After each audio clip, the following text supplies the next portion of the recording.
এই ইলেকশনের মধ্যে নতুন একটি যুগে বাংলাদেশ প্রবেশ করতে যাচ্ছে। নির্বাচন কমিশনের সদিচ্ছ আমরা দেখেছি, সরকারেরও দেখেছি, কিন্তু আইন শৃঙ্খলা এবং সার্বিক পরিস্থিতি বিবেচনায় সরকার এবং নির্বাচনের কমিশনের আমরা দেখতে পাচ্ছি নিরপেক্ষতা এবং সক্ষমতার কিছু অভাব রয়েছে। আজকে আমরা একটি উৎসব মুখর পরিবেশের মধ্যে প্রবেশ করতে যাচ্ছি। ছাত্র জনতার যে গণ অভ্যুত্থান হয়েছিল, যে গণ অভ্যুত্থানের অন্যতম উদ্দেশ্য ছিল আমরা গত 15 বছরে যে ভোটাধিকার প্রয়োগ করতে পারি নাই, ফ্যাসিজমের উৎখাত করে পুরো বাংলাদেশের মানুষকে স্বস্তির নিঃশ্বাস দিয়ে একটি সুন্দর নির্বাচনের মধ্য দিয়ে একটি গণতান্ত্রিক পরিবেশে জনগণের প্রতিনিধির কাছে ক্ষমতা ন্যস্ত করা। এই বর্তমান সরকারের 3টি এজেন্ডা ছিল: বিচার, সংস্কার এবং নির্বাচন।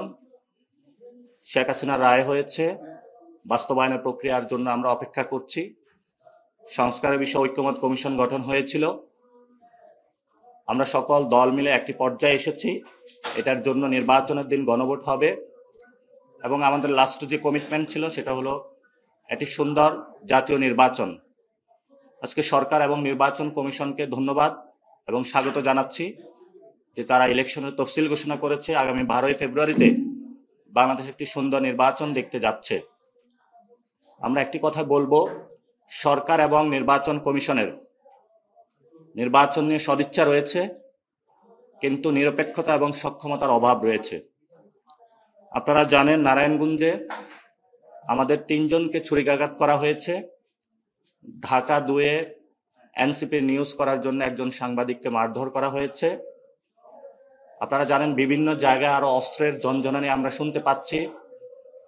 আমরা এই ইলেকশনে সুষ্ঠু নির্বাচনের জন্য পেশিশক্তি, টাকার প্রভাব, গডফাদারের যে সংস্কৃতি আমাদের অতীতে নির্বাচনে রয়েছে, সেই সংস্কৃতি কতটুকু বন্ধ করতে পারবে সেই বিষয়ে নির্বাচন কমিশনের উপরে আমাদের যথেষ্ট সন্দেহজনক অবস্থান রয়েছে। এবং নির্বাচন কমিশন দলীয় প্রভাবের বাহিরে গিয়ে কতটুকু নিরপেক্ষ হতে পারবে সেই বিষয়ে আমাদের সন্দেহের জায়গা রয়েছে। এবং বর্তমান যে পরিস্থিতি রয়েছে, লটারির মাধ্যমে এএসপি ডিসি নিয়োগ করা হচ্ছে, কিন্তু সেটা জাতির সামনে সুস্পষ্ট করা হয় নাই কাদেরকে নিয়োগ করা হচ্ছে। এটা অস্বচ্ছ প্রক্রিয়ার মধ্যে করা হচ্ছে।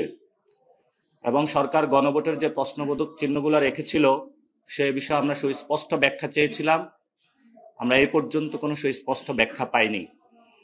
নির্বাচনে আমরা যাচ্ছি, আমরা এই নির্বাচনে পুরো দেশবাসীকে বলবো, আপনারা ভোট কেন্দ্র জনগণের হোক। ভোট কেন্দ্র কোনো দলীয় গুন্ডা বাহিনী, সন্ত্রাসী, চাঁদাবাজি, যারা দুর্নীতি, মানি লন্ডারিং এর সাথে যুক্ত, তারা ভোট কেন্দ্রগুলো দখল না করুক। জনগণের ভোট কেন্দ্র জনগণই পাহারা দিক। এবং যে আইন শৃঙ্খলা রয়েছে সেই আইন শৃঙ্খলার আমরা যথেষ্ট সক্ষমতার পরিচয় দেখতে পাচ্ছি না। এবং আমরা এও বলে আসছি, বর্তমান যে নির্বাচন কমিশন রয়েছে তাদেরকে একটি পুনর্গঠনের কথা, কিন্তু তাদের অধীনে নির্বাচন আয়োজন হতে যাচ্ছে। তারা অনেক উদ্যোগ নিয়েছে প্রবাসী ভোটাধিকারের বিষয়ে, আমরা সেগুলোকে স্বাগত জানাচ্ছি, কিন্তু তারা তাদের কর্মের পরিচয় দেখাতে হবে যে এটা আগের যে রকিবুল কমিশন রয়েছে সেটা থেকে আলাদা। গণ অভ্যুত্থানের পরে যে আমরা নতুন বাংলাদেশে প্রবেশ করতে যাচ্ছি, তারা সেই সক্ষমতার পরিচয় জনগণের সামনে একটি নতুন ধার দিগন্তের উন্মোচন করবে তারা। এবং আপনারা এখানে দেখেছেন নির্বাচন আচরণ বিধিতে সংস্কার কমিশনের অনেকগুলো প্রস্তাবনা এসেছে। সেই প্রস্তাবনাগুলোর মধ্যে কালো টাকার ছায়া থেকে বাংলাদেশকে মুক্ত করার জন্য প্রত্যেক প্রার্থী অথবা প্রত্যেক ভোটারের জন্য 10 টাকা করে খরচ করতে পারবে, অথবা 25 লাখ টাকার যে নিয়ম নীতি দেওয়া হয়েছে, আমরা আমাদের প্রার্থীদের ক্ষেত্রে এই কমিটমেন্ট দিয়েছি যে আমরা এর মধ্যেই থাকব। অন্যান্য প্রার্থী যারা রয়েছে নির্বাচন কমিশন আশা করি এই বিষয়টি নিশ্চিত করবে। যদি না করতে পারে তাহলে বৈষম্যমূলক একটি অবস্থানে নির্বাচন কমিশন যাবে। এবং পুরো বাংলাদেশের জনগণের যে দেওয়ালগুলো রয়েছে, রাষ্ট্রীয় যে প্রতিষ্ঠানগুলো রয়েছে, এটি পোস্টারের অপসংস্কৃতিতে ভরে গিয়েছে। আমরা আশা করব নির্বাচন কমিশন যে নিয়ম শৃঙ্খলা দিয়েছে সে বিষয়ে সকল দল একসাথে এসে সুন্দর একটি সংস্কৃতির মধ্য দিয়ে আমরা একটি আগামী ভালো, সুষ্ঠু, সুন্দর এবং সৎ, যোগ্য, যেটা আমরা দীর্ঘকালীন অপেক্ষা করেছিলাম, এমন একটি নির্বাচনে যেতে পারবো। এবং আপনারা ইতিমধ্যে দেখতে পেয়েছেন যে অনলাইনে যারা আমাদের নারী প্রার্থী রয়েছে তাদেরকে হ্যারাসমেন্ট করা হচ্ছে, এই বিষয়ে নির্বাচন কমিশনের একটি প্রোগ্রাম ছিল, সেখানে আমরা আমাদের বক্তব্য উপস্থাপন করেছিলাম। আমরা বলেছিলাম সাইবার বুলিং এবং অনলাইনে নারীদের হ্যারাসমেন্টের বিষয়ে তারা একটি মনিটরিং সেল গঠন করার জন্য। আমরা এই বিষয়ে এখনো উল্লেখযোগ্য কোনো অগ্রগতি দেখতে পাইনি। আমরা আশা করব বাংলাদেশের যারা তরুণ এবং নারী সমাজ রয়েছে, যারা এই গণ অভ্যুত্থানে নেমে এসেছিল, তাদের প্রোটেকশনের জন্য একটি মনিটরিং সেল দ্রুত গঠন করা হোক, যেটার মধ্য দিয়ে আমরা নারীদেরকে অসুস্থ মস্তিষ্কের যে প্রতিনিয়ত নারীদের উপরে ভয়ঙ্কর রূপে আক্রমণ চালাচ্ছে সেটা থেকে আমরা মুক্তি পাব। এবং সর্বোপরি আমরা বলতে পারি এই ইলেকশনের মধ্যে নতুন একটি যুগে বাংলাদেশ প্রবেশ করতে যাচ্ছে। নির্বাচন কমিশনের সদিচ্ছা আমরা দেখেছি, সরকারেরও দেখেছি, কিন্তু আইন শৃঙ্খলা এবং সার্বিক পরিস্থিতি বিবেচনায় সরকার এবং নির্বাচনের কমিশনের আমরা দেখতে পাচ্ছি নিরপেক্ষতা এবং সক্ষমতার কিছু অভাব রয়েছে। আশা করব সরকার সেই বিষয়গুলো কাটিয়ে উঠে বাংলাদেশকে একটি সুন্দর নির্বাচন উপহার দিবে। আর এই নির্বাচন যেটা হচ্ছে, এটা আমরা আগেও বলেছিলাম, এটি একটি লন্ডন ডিলের মধ্য দিয়ে হয়েছিল।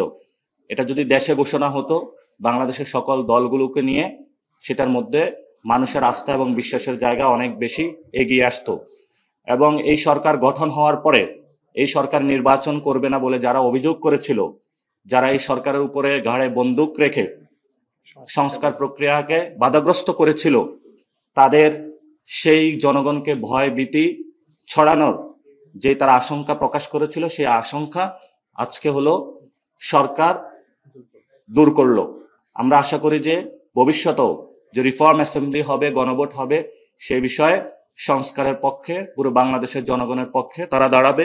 এবং আমাদের যে গণভোট, এটা আগামী 100 বছরের জন্য, যেটা প্রধান উপদেষ্টা বলেছেন, এটি নতুন বাংলাদেশ আমরা সৃষ্টি করতে চাই। নির্বাচন 5 বছরের জন্য, তো সংস্কারের জন্য সকল দল মত নির্বিশেষে বর্ণ জাতি যারা রয়েছেন সকলে ঐক্যবদ্ধভাবে আপনারা হাঁকে জয়যুক্ত করবেন এবং একটি নতুন বাংলাদেশ আপনারা পুনর্গঠন করবেন।